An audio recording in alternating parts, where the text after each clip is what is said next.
तू हीरा हो तो हम पावर स्टार पवन सिंह है अपन गाना से भोजपुरी इंडस्ट्री के रुख चेंज कर दिल। भोजपुरी इंडस्ट्री के इतिहास में आज तक ऐसा गाना ना बने। अगर गाना नहीं सुन भाई तो एक बार गाना सुनी हो। ग्लोबल म्यूजिक जैक्शन यूट्यूब चैनल सही बा, पावर स्टार पवन सिंह के पावर देखे के मिल गई बा। असली दम का होखेला, असली पावर का होखेला है गाना से पूरा भोजपुरी इंडस्ट्री के पता चल। काला ओढ़नी के मोरनी एक दिन में 50 लाख व्यू और एक नंबर म्यूजिक सेक्शन में ट्रेंड कर लागल। भाई पवन सिंह के गाना के कुछ बातें अलग।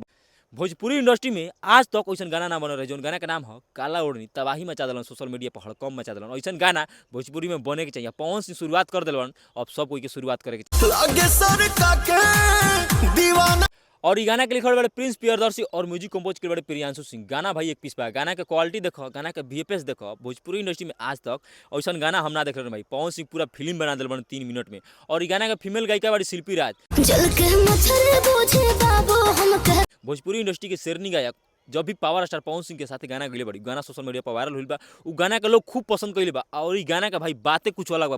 पूरा भोजपुरी इंडस्ट्री में यह बात के चर्चा चलता कि पवन सिंह का बॉन्डर लेके आ गए बन और ई बॉन्डर में सब बुधिया जी। ऐसा गाना आज तक ना बने रहे भोजपुरी इंडस्ट्री में। ई गाना एक से एक रिकॉर्ड तुरंत। ई गाना के मुकाबला में कोनो गाना नहीं, सब गाना फीका बा। ऐसा गाना अगर पवन सिंह 4-5 गो ला दिलन तो भोजपुरी इंडस्ट्री में से बहुत कलाकार के खाना पानी बंद हो जी भाई। बेस्ट बेहतरीन गाना बा। एक बार तू गाना सुनो। और गाना में फीचरिंग के लिए बड़ी क्वीन शालिनी अपन आधा एक्सप्रेशन से पूरा भोजपुरी इंडस्ट्री के अपन दीवाना बना दे बड़ी। गाना होके के चाहिए तो ऐसा गाना होके चाहिए। पवन सिंह अपन असली रूप पहचान गई बन। अब भोजपुरी इंडस्ट्री में हल्का ना तबाही मची, तांडव मची पवन सिंह के गाना।